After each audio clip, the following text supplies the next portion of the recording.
Hi Booktube, it's Stephanie, and today I'm finally going to film my June and July wrap up, and that's not because I want to, because this is definitely one of my least favorite videos to film. It's just that as I'm filming this, I have already finished 11 books in August and I will finish the 12th one today. I kind of need to get caught up with my wrap-ups. So for June I finished 8 things, and in July I finished 7. So let's start with June. I finished off the Demon Diary manga series. That's by Kara and Yoon-hee Lee.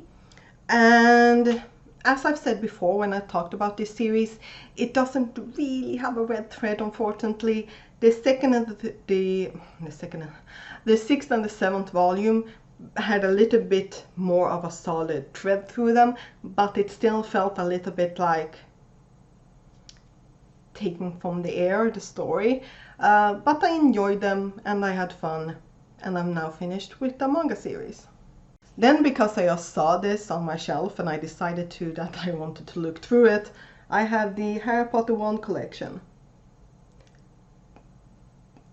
I got this in a loot crate ages ago, and it basically just have all the ones. That's your Shang ones. And it's not, yeah, a bit of non-fiction. You can compare them, even though I feel it very unlikely that an 11-year-old would get a crystal handle on a wand. Like, if you added it on when you were an adult, fine, but why a kid would have one, that's a different story. But yeah, I finished this. And I'm placing it behind my head because I really don't care. Then I finished the omnibus for Cardcaptor Sakura by Clamp. I had already read the first volume, but since I had accidentally got the second volume for the second series, yeah. So I got the omnibuses and I finished this first series out and will continue on with the second series. I enjoyed the story. It's very nice and cute, and yeah, it has some of the it feels weird to make the comparison, but it's probably a very well-known comparison. The Sailor Moon moments in it are very fun. However, in this story, Sakura doesn't actually get a medical outfit. Her best friend, who's very rich, sews this outfit and go like, wear it! Yes, that was cringy. I like it, and I will definitely continue on with it. As I said, they just need to have the volumes in for me to be able to get them. Then I finished the Adventure Zone Murder on the Rockport Limited. That's by the McGrail brothers and father, and art by Kerry PH. Now, this is the sequel to the first one, Here They Be Goblins, and I can say that personally, that one's better. I did enjoy this, I had fun. It's a bit of a murder mystery in this one, but we are following the characters. Now, this is a D&D based story. Basically, one of the brothers is coaching his other brothers and his father. He's the dungeon master. This is also a podcast. I have not listened to the podcast. I have tried on YouTube a couple of times. I just don't have the patience. At least not yet. Maybe I just need to find one. But yeah, they are trying to solve a murder because they are after a certain item that's locked up in a safe, and said safe can only be opened by the driver of this train, but he will drive to the location before he wants to open it.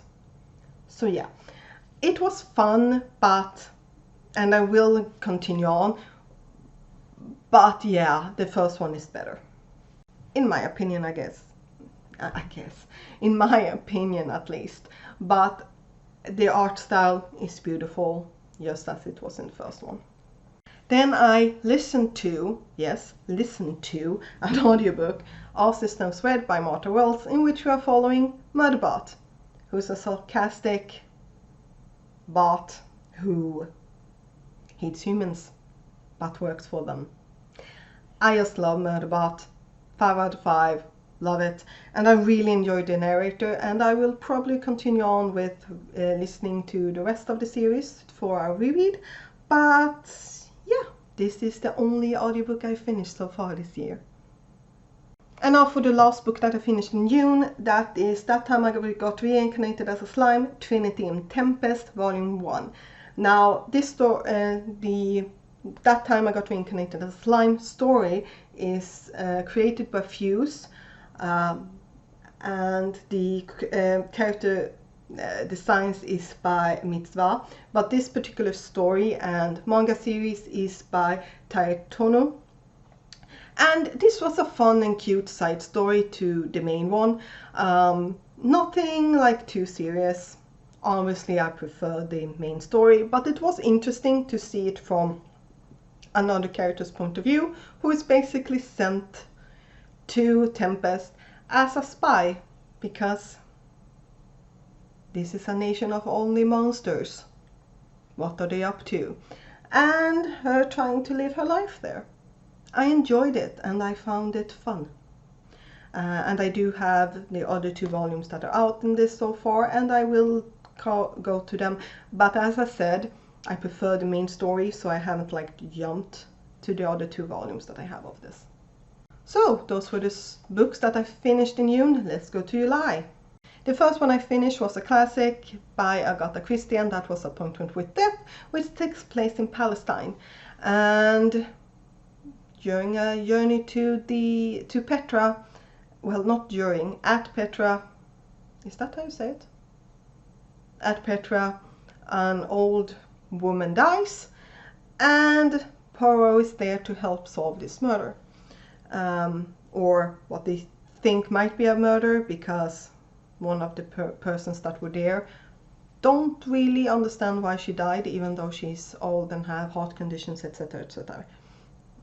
It's a classic, and I did recognize the story because I have watched all the Poirot series on TV. So I wasn't too surprised, but it was fun. Then I read a book for work, because if things goes okay, this woman who wrote, well, there's 2 persons who wrote the book. I will not even show you the picture.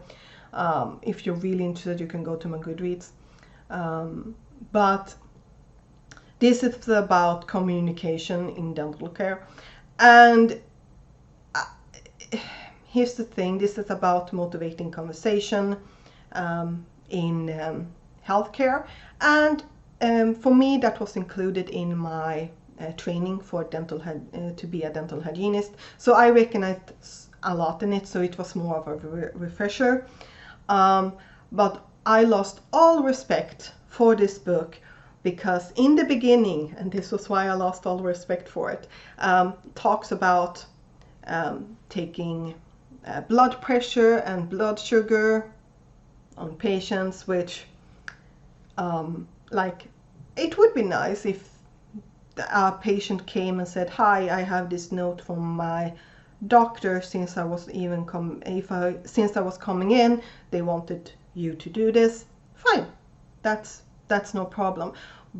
But I don't see what indication me as a dental personnel, like dentist or dental nurse, on what basis would we be allowed to do it? I mean, maybe if someone fainted and I'm like, oh, but they don't, then I could get it. But what really, as I said, what really made me lose all respect for the book was when the authors wrote, and I'm slightly paraphrasing because I don't have the book anymore, someone else at work has it, when the authors wrote, "And this will take virtually no time at all, since the dental nurse or dental hygienist will do it." Yeah, someone else do it, therefore it takes no time at all. And yes, the person writing this book is a dentist, but it still just felt like no respect anymore. Then I read a cute middle grade, I would call it, Princess Ever After by Kay O'Neill. I thought it was cute. Will not really remember anything. I actually had to look it up to be like, oh right, it was that. It was a cute story. It's just, yeah. I prefer the Tea Dragon Society books, but yeah, this was cute.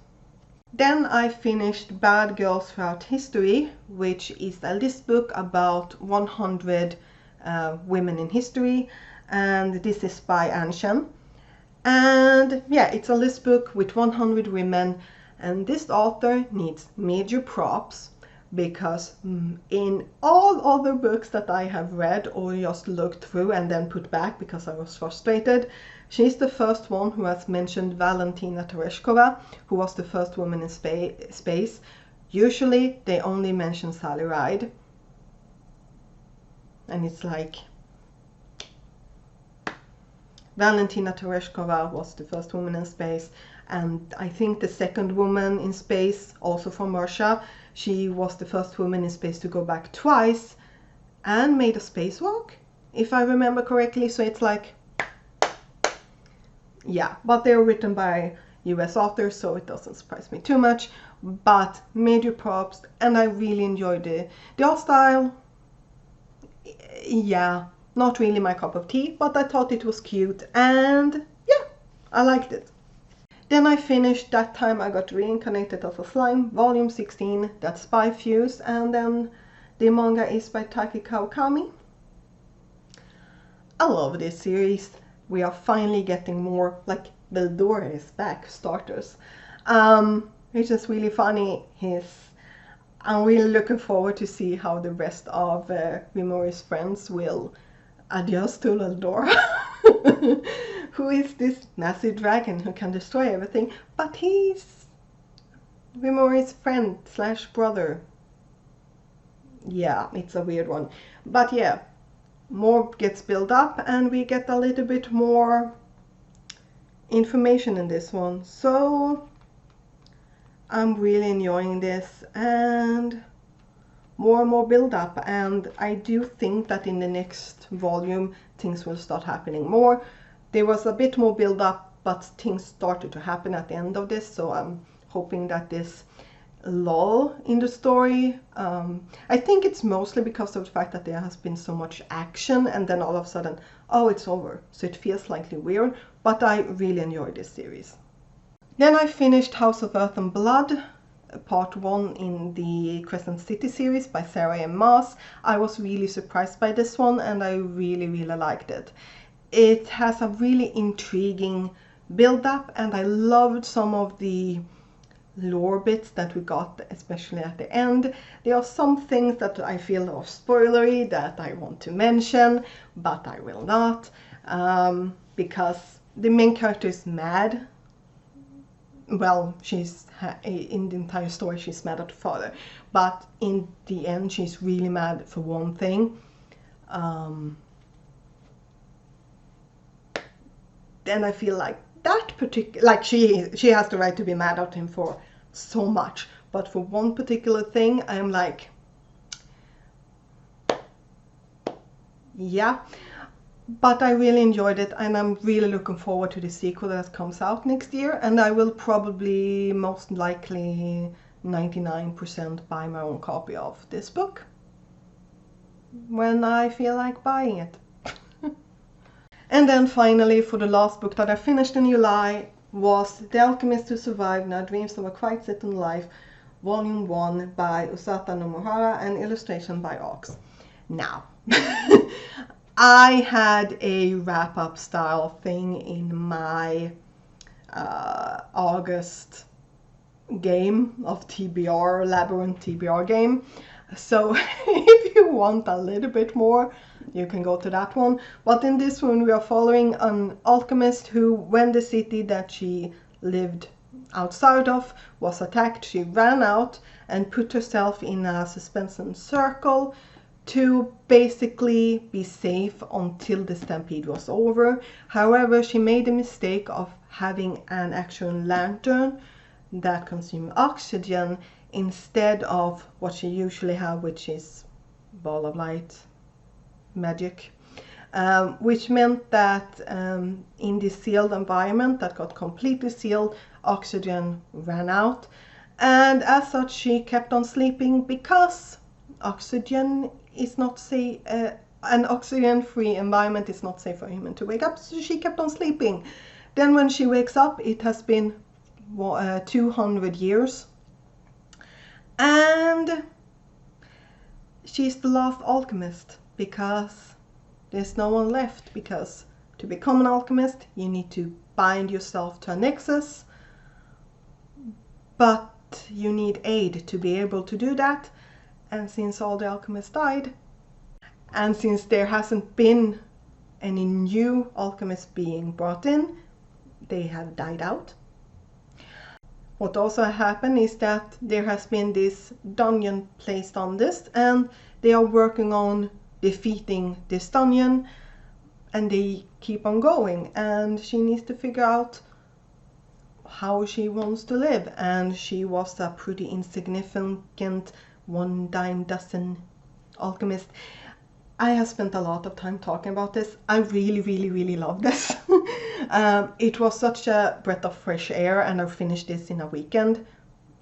No, well, I started it and then I think I was here, and then I finished the rest in a weekend. I really like this, and I would definitely recommend it.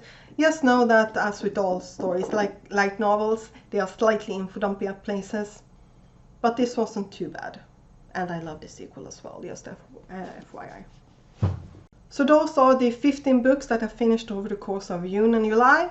What was your favorite book that you read during those months? I can't pick at the moment. Well, I think I would have to pick House of Earth and Blood, because that one really surprised me, and I finished that book off really fast for being an 800-page book. But I also really liked the night novel that I ended up July with. So yeah, I'll see you next time. See you soon. Bye.